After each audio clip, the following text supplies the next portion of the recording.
Hello everyone, कैसे हैं आप सब। मेरा नाम वैभव कौशिक है और आज हम बात करेंगे G20 शिखर सम्मेलन 2024 के बारे में। ये टॉपिक हमारे हर एग्जाम के लिए बहुत इंपॉर्टेंट है। क्यों? क्योंकि G20 से हर साल एक क्वेश्चन आपको किसी ना किसी एग्जाम में जरूर दिखेगा। तो आज की वीडियो हमारे लिए बहुत ज़्यादा इंपॉर्टेंट होने वाली है और इस वीडियो में हम 10 से 15 मिनट के अंदर पूरी की पूरी G20 समिट के बारे में हम पढ़ेंगे और उसके बारे में अपने नोट्स बनाएंगे। एक एक पॉइंट को क्लियर करेंगे, एक एक बात को क्लियर करेंगे। तो स्टार्टिंग से लेके एंड तक की वीडियो जरूर देखिएगा और फिर देखिएगा कि आपके सारे क्वेश्चंस कंप्लीट हो रहे हैं या नहीं हो रहे हैं।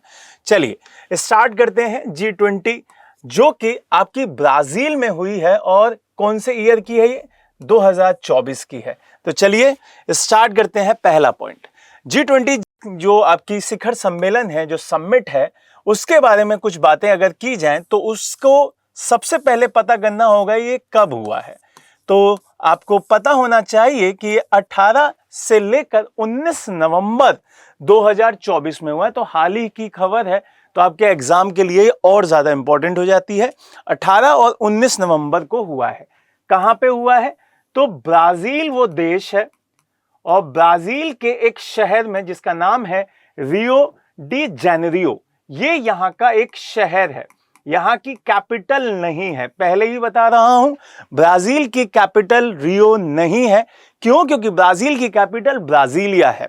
क्लियर है ये बात? तो बहुत सारे बच्चों को यहां पर ये कंफ्यूजन होता है कि ये ब्राजील की राजधानी में हुआ होगा। तो बिल्कुल नहीं, ब्राजील का एक शहर पड़ता है रियो डी जेनेरियो, तो वहां पे ये हुआ है। तो एक चीज तो ये बनता है क्वेश्चन आपका, इसको भी याद रखिएगा। दूसरा, यह सम्मेलन ग्रुप ऑफ 20 के नाम से भी जाना जाता है और उसकी ये 19वीं बैठक थी, 19वीं नंबर की ये समिट थी।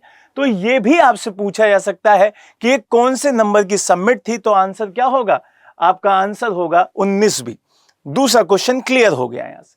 तीसरा क्वेश्चन कि यहां पर आपसे पूछा जाएगा कि जो इसके अध्यक्ष थे वो कौन थे। तो इसकी अध्यक्षता ब्राजील के राष्ट्रपति मतलब प्रेसिडेंट ने की थी। ब्राजील के प्रेसिडेंट ने की थी और ब्राजील के प्रेसिडेंट का क्या नाम है? ब्राजील के प्रेसिडेंट का नाम है लुइस इनासियो लुला दा सिल्वा। तो आप इनका नाम इतना बड़ा याद करने की जरूरत बिल्कुल भी नहीं है। आपको क्या याद करना होगा? आपको सिर्फ इतना याद कर लीजिए, लुला दा सिल्वा, इनका नाम याद कर लीजिए। क्लियर? तो ये पूछा जरूर जा सकता है। क्यों? क्योंकि ये अपने आप में इंपॉर्टेंट देश है, इस वक्त बहुत इंपॉर्टेंट है। क्यों? क्योंकि ब्रिक्स में भी काम आएगा। तो यहां से इनका नाम याद रखिएगा कि ब्राजील के राष्ट्रपति लुइस इनासियो लुला दा सिल्वा हैं। अब ये कौन से नंबर का संस्करण है? आपको अभी थोड़ी देर पहले बताया कि ये 19वां संस्करण है। यहां से आपको यह भी दिखाई देगा कि इस समिट में कितने लोगों ने भाग लिया, मतलब कितने देशों ने भाग लिया। तो आपका आंसर होगा 19। क्यों? क्योंकि यहां पे 2 यूनियन ने भाग लिया है, 2 संघ ने भाग लिया है। तो ये टोटल हो जाते हैं आपके 21। टोटल कितने हो जाते हैं? 21। आपको अब यहां पे थोड़ी सी कंफ्यूजन होगी कि G20 में कितने पार्टनर्स हैं, कितने सदस्य हैं। तो आपका आंसर 20 नहीं होगा, आपका आंसर 19 + 2 21 होगा। क्लियर है? इनके बारे में भी जानेंगे, एक एक करके इनको भी याद करेंगे। चलिए अब इससे आगे चलते हैं। इससे आगे जब हम देखेंगे तो इस पर अब कुछ चर्चाएं हुई, वहां पर उस बैठक में बहुत सारी बातें हुई। उनमें से कुछ पॉइंट्स हैं जो आपके की पॉइंट्स कहलाते हैं। क्या कहलाते हैं? की पॉइंट्स कहलाते हैं। तो उन पर भी बात करते हैं, उनकी भी जिक्र कर लेते हैं। सबसे पहले इन्होंने कहा कि सामाजिक समावेशन और भूख के खिलाफ हम संघर्ष करेंगे। जितनी भी आपने चीजें देखी होंगी तो इस तरीके की जो समिट्स होती हैं उसमें भूख के ऊपर, खाने की, हंगर के ऊपर बहुत ज्यादा बातें होती हैं। तो यहां पर भी भूख के खिलाफ संघर्ष की बात की गई है। दूसरा, ऊर्जा परिवर्तन की बात की गई है और सतत विकास की भी बात की गई है। जो आपका डेवलपमेंट है वो सस्टेनेबल होना चाहिए, सतत होना चाहिए, उसकी भी बात यहां पे की गई है। और तीसरा मोस्ट इंपॉर्टेंट पॉइंट क्या है कि वैश्विक शासन के लिए जो वहां पे संस्थाएं हैं, जो वहां की चीजें हैं, संस्थाओं में सुधार होना चाहिए, ये भी वहां पे आपके सामने पॉइंट उन्होंने रखा। एक यहां से क्वेश्चन और बनता है, इसकी थीम क्या है, तो ये भी बहुत इंपॉर्टेंट है। क्यों? क्योंकि कई थीम्स जो आपकी समिट्स होती हैं उनकी इंपॉर्टेंट हो जाती हैं। तो यहां पर G20 की थीम बहुत इंपॉर्टेंट है, और वो क्या है? एक न्याय संगत विश्व और एक साधारणीय ग्रह का निर्माण। ये अपने आप में बहुत इंपॉर्टेंट है। Building a just world and a sustainable planet, ये पूछा जा सकता है और ये आपके पेपर के लिए बहुत इंपॉर्टेंट है। चलिए अब चलते हैं, यहां से इनके देशों की बात कर लेते हैं, क्योंकि यहां पर आपका क्वेश्चन किस तरीके से दिखाई देगा। एक तो बोलेगा कि टोटल कंट्रीज कितने हैं, क्लियर, एक क्वेश्चन ये दिखाई देगा। दूसरा क्वेश्चन का टाइप क्या आएगा कि वो 4 ऑप्शन देगा और उनमें से बोलेगा कि इनमें से कौन सा इसका सदस्य नहीं है, तो ये दिखाई देगा। और आपसे एक क्वेश्चन बोलेगा, 4 का पेयर बना देगा, बोलेगा कि कौन सा इसका पेयर सही है, तो उस भी जोड़े को आप पहचानिए। तो आपको इन देशों का नाम पता होना चाहिए।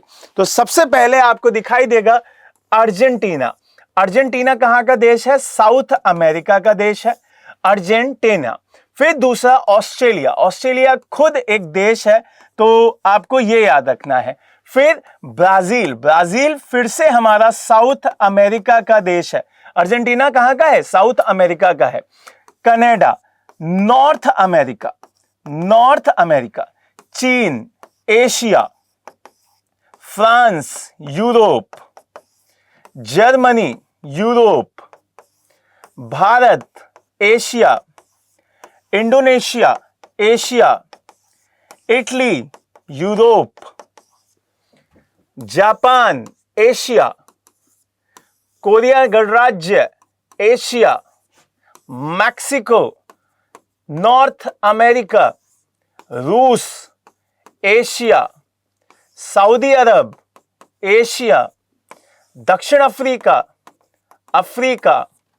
तुर्की, एशिया, ये यूरोप में भी है, और ये भी आपका जापान, रूस, ये भी यूरोप में है थोड़ा सा, ठीक है। United kingdom, Europe. अमेरिका, आपका यूएसए कहां आता है? नॉर्थ अमेरिका, क्लियर हुआ। फिर यहां से आपका यूरोपीय संघ, जो यूरोपियन यूनियन है, ईयू, और आपका अफ्रीकी संघ, एयू, क्लियर है ये बात। तो ये टोटल आपके कितने हुए? ये टोटल हो गए 21। आपको ये याद रखने हैं, ये बहुत जरूरी है, बहुत इंपॉर्टेंट है।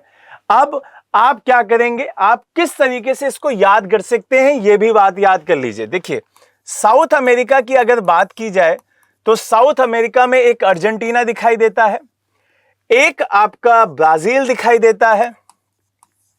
ब्राजील के बाद अगर कोई और दिखाई दे रहा हो जो कि आपके साउथ अमेरिका में है, तो वो नहीं है। फिर आते हैं नॉर्थ अमेरिका की बात कर लेते हैं। नॉर्थ अमेरिका में आपको यूएसए, कनाडा और मैक्सिको, ये 3 दिखाई दे रहे थे, क्लियर है ये बात। फिर उसके बाद अफ्रीका की बात कर लेते हैं, तो वो साउथ अफ्रीका दिख रहा था। फिर एशिया की बात कर लेते हैं। एशिया में सबसे पहले चाइना, रशिया, इंडिया, ये 3 तो याद कर लिए। फिर उसके बाद आ जाइए कहां पे? आ जाइए आप इंडोनेशिया पे। कहां आ जाइए? इंडोनेशिया पे आ जाइए। सऊदी अरब पे आ जाइए।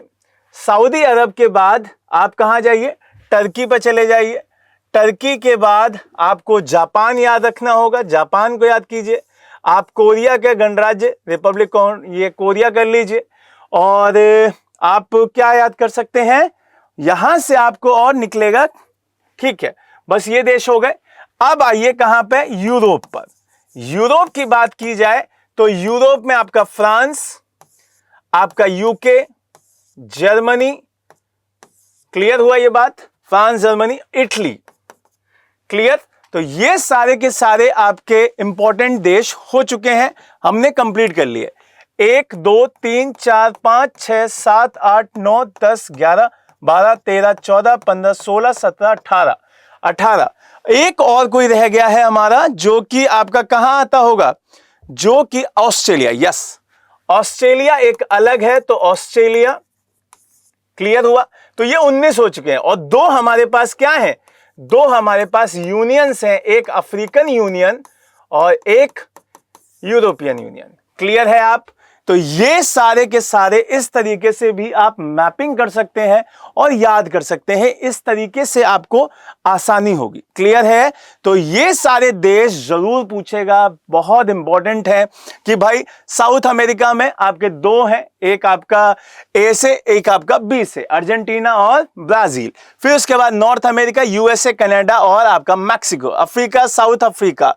एशिया, एशिया में चाइना, रूस, इंडिया, इंडोनेशिया और आपका ये क्या कहते हैं, सऊदी अरब। सऊदी अरब के बाद तुर्की, तुर्की के बाद जापान और एक कोरिया। यूरोप में फ्रांस, आपका यूके, आपका जर्मनी और आपका इटली। फिर इसके बाद यूरोपियन यूनियन और अफ्रीकन यूनियन और यहां पे ऑस्ट्रेलिया। ये आपके 21 दिखाई देते हैं, टोटल 21। क्लियर है ये बात? ये आप एक दो बार सुनेंगे, एक दो बार पढ़ेंगे तो अपने आप याद हो जाएगा। चलिए अब इससे आगे चलते हैं और इनकी लोकेशन मैंने आपको अभी बताया जो आपको याद करना है। जैसे आपका Argentina, Argentina, Brazil, Mexico, USA, Canada.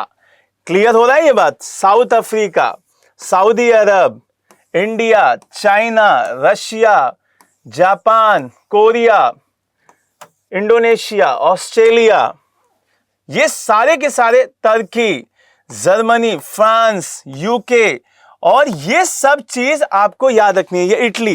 Clear? तो ये जब आपको याद हो जाएंगे तो अपने आप में आप बहुत लोगों से आगे आ जाएंगे, बहुत चीजों से आप आगे आ चुके होंगे। क्लियर है बात? और इस पूरे सेगमेंट में यही सबसे इंपॉर्टेंट था। चलिए अब कुछ फैक्ट की बात कर लेते हैं जो कि आपके एग्जाम को लेके बहुत इंपॉर्टेंट बात है। एग्जाम्स के लिए फैक्ट कुछ है। यहां पे आपको याद रखना है कि जो इसकी सबमिट है वो आपका पहला जो सबमिट हुआ था, जो पहली सबमिट हुई थी वो 2008 में हुई थी और वो कहां हुई थी? वॉशिंगटन डीसी में हुई थी और ये अमेरिका में है। क्लियर हुआ ये बात? पहला यूएसए में हुआ था इसका पहला।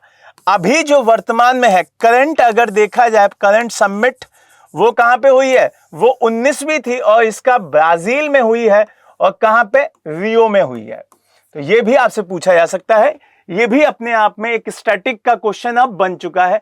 क्यों? क्योंकि अगली अब जो मीटिंग होने वाली है वो अब पूछी भी जा सकती है। तो 19वीं आपको पता चल गई। 20वीं की अगर बात करें तो ये 2025 में होगी और कहां पे? साउथ अफ्रीका में होगी। क्लियर है ये बात? साउथ अफ्रीका में होगी। अगर हम इसकी 21वीं की बात करें तो ये 2026 में होगी और ये फिर से कहां होगी? यूएसए में की जाएगी। क्लियर? अब यहां से थोड़ा सा आप इंडिया को लेकर भी बात करेंगे, इंडिया के बारे में भी बात करेंगे। इंडिया अगर देखी जाए, अगर इंडिया के बारे में बात की जाए तो 2023 में ही यहां पे क्या हुई थी? सबमिट हुई थी। आपने देखा भी होगा बहुत सारी जगहों पे G20 के होर्डिंग्स लगे हुए थे, आज भी लगे हुए हैं और वो अपने आप में बहुत इंपॉर्टेंट है, बहुत ही ज्यादा इंपॉर्टेंट है। और ये कब हुआ? कौन सा संस्करण था? 18वां। ये 18वां सबमिट थी जो कि भारत में हुई थी। मोदी जी ने पूरे के पूरे भारत में G20 के होर्डिंग्स आपने देखे होंगे, बहुत ही ज्यादा इंपॉर्टेंट था। दूसरी चीज कि अगर हम देखें कि इस पूरे G20 का जो फॉर्मेशन है, जो फाउंडेशन है, वो कब है? तो वो है आपकी 1999 में। क्लियर हुई ये बात?